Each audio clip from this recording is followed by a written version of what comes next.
Hello, എല്ലാവർക്കും സുഖമല്ലേ? എല്ലാവർക്കും നമസ്കാരം. ഞാനിത് വീണ്ടും ഒരു റെസിപ്പി ആയിട്ട് വന്നു. ഒരു രസത്തിൻ്റെ റെസിപ്പി കേട്ടോ. അപ്പോൾ അതിന് ഞാൻ ആദ്യം ഒരു 2 തക്കാളി, നന്നായിട്ട് പഴുത്ത തക്കാളി വേണം കേട്ടോ. എന്നാലേ അത് ഒരു 3-5 മുറിച്ചിട്ട് നമ്മൾ കൈയും കൊണ്ട് നന്നായിട്ട് ഞെരടി അത് ഉടച്ച് വെക്കണം.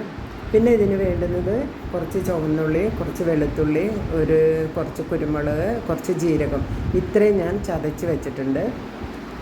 പിന്നെ ഇനി ആ ചട്ടിയിലേക്ക് നമ്മൾ ഉടച്ച് വെച്ചേക്കണ തക്കാളി ഇടുക കേട്ടോ. പിന്നെ നമ്മൾ ചതച്ച് വെച്ചിരിക്കുന്ന ഉള്ളികളും കുരുമുളകും ജീരകവും ആ ചട്ടിയിലേക്ക് തന്നെ ഇടുക.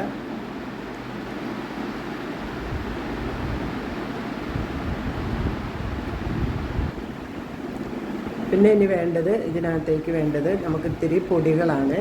ഒരു 1/4 സ്പൂണ് മഞ്ഞൾപ്പൊടി, ഒരു 1/2 സ്പൂണ് മല്ലിപ്പൊടി, ഒരു 1/4 സ്പൂണ് കുരുമുളക് പൊടി. പൊടികളൊക്കെ ഞാൻ കുറച്ചേ ചേർക്കാറുള്ളൂ.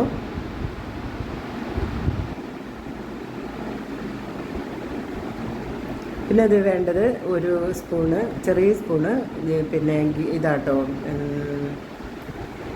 കായം. രസത്തിൻ്റെ പ്രധാനമാണല്ലോ കായം.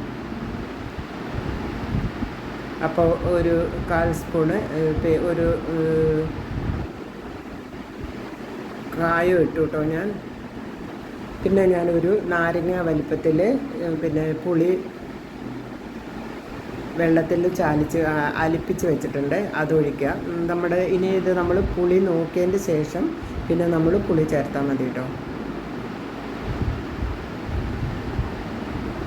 ഇനി ഇതിനകത്തേക്ക് ഉപ്പ് മാത്രമേ ചേർക്കാനുള്ളൂ. അപ്പോൾ ഇനി നമുക്ക് ആവശ്യമായ വെള്ളം ഒഴിച്ചു കൊടുക്കാം. ഞാൻ ഒരു 1/4 കപ്പ് വെള്ളം എടുത്തിട്ടുണ്ട്. ഇനി അതും കൂടെ ചേർത്ത് കൊടുക്കുക.